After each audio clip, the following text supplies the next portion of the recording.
As we approach the second anniversary of Prince's death, a major symposium kicks off tomorrow at the University of Minnesota called Prince from Minneapolis.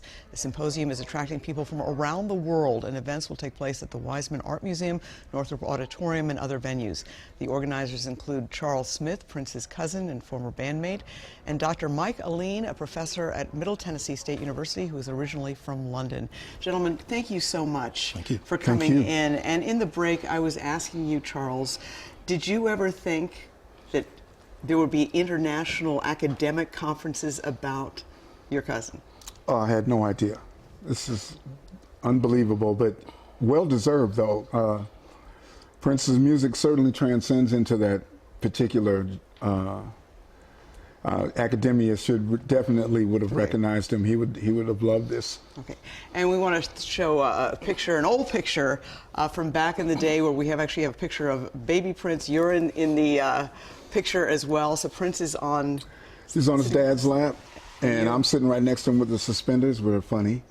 And a couple of our cousins, his brothers there, my cousin Wendy and my sister Denise is in the little girl in the front. So. All right.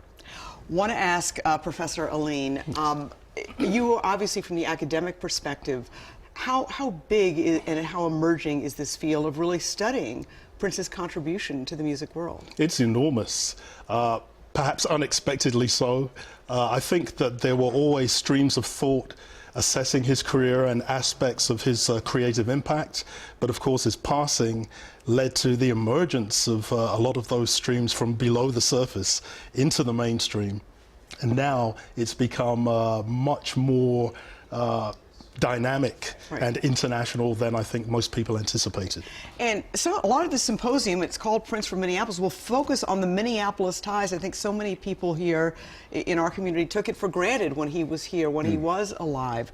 How important is Minneapolis and the way he lived here contributing to some of these studies? I think it's absolutely crucial, but also our appreciation of Prince's connection to Minneapolis is expanding all the time. The knowledge and the expansion of that knowledge base for people who aren't from here is becoming enriched, and the texture improves and develops with every event that's dedicated to Prince. Right.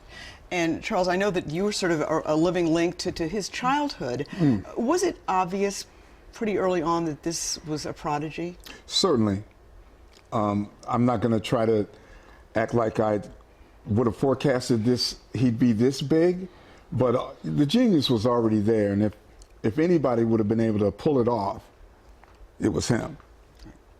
Charles, I know that you also have launched a website, and we've got your Facebook page, Justice for Cuz. You have been very outspoken on your desire to find out who supplied the fentanyl that ultimately killed him. Tell us about that and how people have been getting in contact with you from all over the world. It's strange that there's not been many more conversations on fentanyl. It's starting to come up now, but to me, I'd like to see somebody pay the ultimate price for enabling the situation, as far as like getting it for him, not watching over him, protecting him as you would think would have happened. I'm just grateful that I'm still here and I'm able to, follow up on this, because I don't see too many other people, especially people that worked with him, coming out and trying to, find out what really happened to him. They all want to do something different, and I don't feel we can move forward until we do find out exactly who gave him, or how did the fentanyl got into the mislabeled containers. I mean, that's always going to bother me. Well, and criminal investigations are still ongoing. We are continuing to follow that. But gentlemen, good luck with this symposium. I certainly hope that people who are coming internationally are able to get here. Yes. Maybe a little delayed, but really a pleasure and so insightful to hear from both of you. Thank you so much. Appreciate it. All right.